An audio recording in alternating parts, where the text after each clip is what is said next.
एक टाइम था जब बॉलीवुड में सीक्वल सिर्फ तब बना करते थे जब सच में कहानी में कंटिन्यूएशन की जरूरत होती थी। बट आज के टाइम पे बॉलीवुड में सीक्वल सिर्फ तब बनते हैं जब प्रोड्यूसर्स को पैसों की जरूरत होती है।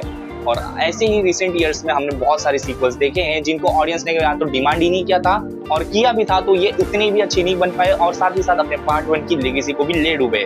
और कौन से है ये सीक्वल, आज के इस वीडियो में हम वही जानेंगे। और नंबर 1 वाली देखते जाना, क्योंकि वो सीक्वल सच में ऐसा देख के लगता है कि हाँ, ये बिल्कुल पैसे छापने के लिए बनी थी और ये उसी के लिए बनी है, ना कि ऑडियंस को एक अच्छा सिनेमा देने के लिए। और ऐसी कौन सी मूवीज है जानने के लिए वीडियो के एंड तक बने रहना। वीडियो को लाइक, चैनल को सब्सक्राइब और कमेंट में अपने ओपिनियन जरूर बताना कि ऐसे सीक्वल्स बॉलीवुड और कब तक बनाता रहेगा। Number 5, tiger 3। Tiger series Bollywood की सबसे पॉपुलर स्पाई फ्रेंचाइजीज में से एक है। एक था टाइगर, और टाइगर जिंदा है ने ऑडियंस को एक्शन, इमोशन और पेट्रोलिज्म का परफेक्ट मिक्स दिया था। इसलिए जब टाइगर 3 अनाउंस हुई तो एक्सपेक्टेशंस नेचुरली हाई थी। ट्रेलर से लगा भी था कि ये मूवी अपनी फ्रेंचाइजी को नेक्स्ट लेवल पर लेकर जाएगी, और उससे पहले ही पठान मूवी आई थी जिसने 1000 करोड़ पार किए। ऊपर से ये स्पाई यूनिवर्स के नाम से जुड़ गई थी और इसीलिए इस मूवी की हाइप और भी ज्यादा ऊपर चली गई थी। बट ज्यादा हाइप के चक्कर में ये मूवी बहुत ही अंडरवेलमिंग निकली, क्योंकि इस मूवी के अंदर के ना तो एक्शन सीन किसी को याद है, ना तो इसके अंदर के विलन का नाम किसी को याद होगा, ना ही इसके अंदर के कोई गाने याद होंगे, ना ही इसके अंदर का कोई एक ऐसा डायलॉग होगा जो अभी भी पब्लिक याद रखे। इनफैक्ट पार्ट 1 और पार्ट 2 के अंदर के गाने, डायलॉग, एक्शन सीन जो तुम आज भी अगर रिपीट देखोगे तुम्हें नॉस्टैल्जिया फील होगा ही होगा, लेकिन देखने में और मजा भी आएगा। बट पार्ट 3 के अंदर सैडली कुछ भी नहीं था, एटलीस्ट मेरे लिए तो कुछ भी नहीं था। बाकी तुम्हारे ओपिनियंस क्या है तुम नीचे कमेंट करके बता सकते हो। Number 4, Singham again. सिंघम बॉलीवुड की सबसे आइकॉनिक एक्शन फिल्मों में से एक है और इवन मेरी सबसे फेवरेट भी। और जयकांत शिकरे का कैरेक्टर तो भाई लव यू। उसके ऊपर कोई सोलो मूवी सीरीज बना दो, मैं देखने को तैयार हूँ।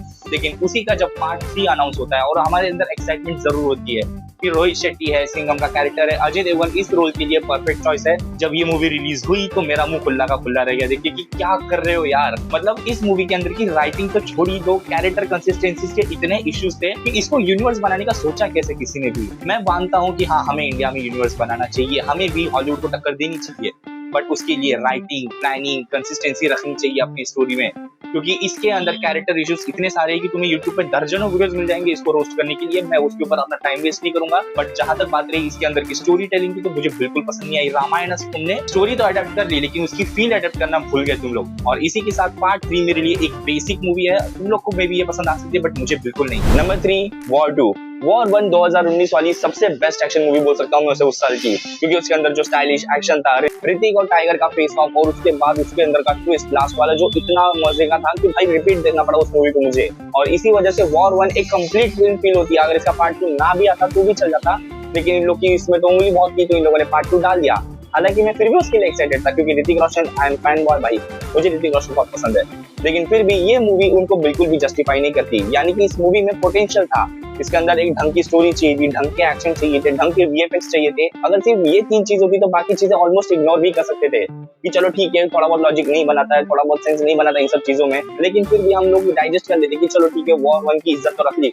पर नहीं भाई, इन्होंने तो बस पार्ट 2 के अंदर पूरी इज्जत उतार के निकाल दी। अगर तुमको लगता है कि ये पार्ट 2 अच्छा है तो ठीक है भाई, तुम्हारा ओपिनियन लिख। नंबर 2, भूल भुलैया 2 और 3। अब देखो, पार्ट 1 जो है वो मेरा सबसे फेवरेट है। उस मूवी के अंदर एक स्पेशल बात थी कि उसका मेन कैरेक्टर खुद 1 घंटे बाद इंट्रोड्यूस होता है, यानी कि ऑलमोस्ट मूवी का इंटरवल समझ लो तुम 1.5 घंटे के आसपास। लेकिन पार्ट 2 और 3 के अंदर हीरो अपना स्टार्टिंग पहले फ्रेम से ही आ जाता है ना। जैसे कि मतलब इसके बिना तो पिक्चर ही नहीं चल सकती, जबकि इसको कोई याद भी नहीं रखता आगे जाके, क्योंकि रूहान, रूह बाबा, पता नहीं भाई क्या क्या एक्ट चला दिए थे इन लोगों ने। लेकिन जाहिर सी बात है कि इसके अंदर ना तो स्टोरी आ रही है इनको, ना इसके गाने, ना इसके कैरेक्टर्स, ना इसकी कॉमेडी, ना इसका हॉरर सीन्स, कुछ भी नहीं। On the other hand part 1 के अंदर एक एक चीज आज भी कल्ट मानी जाती है।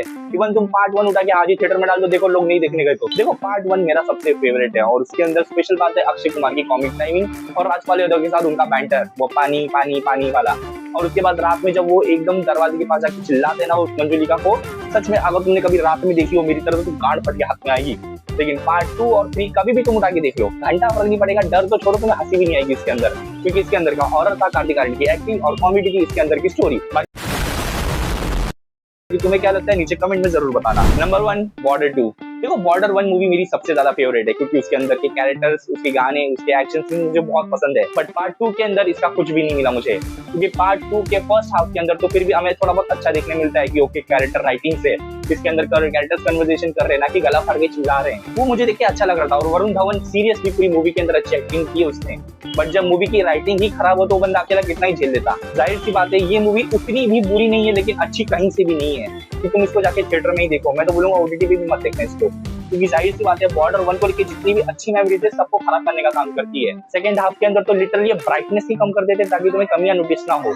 दिलजीत दोसांझ और आहान शेट्टी का कैरेक्टर ऐसे मर जाएगा जैसे मान लो कौन थे वो लोग, ऐसे ही मर गए भाई, ऐसे ही पता ही नहीं चलता कब मर के चले गए। ओवरऑल ये मूवी मेरे लिए काफी ज्यादा बिलो एवरेज है। तुमको अच्छी लगती है तो भाई ऊपर वाला बचाए तुमको, मेरे को तो नहीं पसंद बिल्कुल भी मूवी। तो ये थे वो सीक्वल्स जो कि मुझे अभी याद थे, तो मैं सोचा इसके ऊपर थोड़ी बात कर लेते हैं। लेकिन ऐसे और भी बहुत सारे सीक्वल्स हैं जिनके ऊपर हम बात करेंगे अगली वीडियोस में। तब तक के लिए वीडियो को लाइक करना, चैनल को सब्सक्राइब करना और अपने उस दोस्त के साथ शेयर करना जिसे इस तरह की वीडियोस देखना पसंद है। Till then take care, bye bye, love you guys.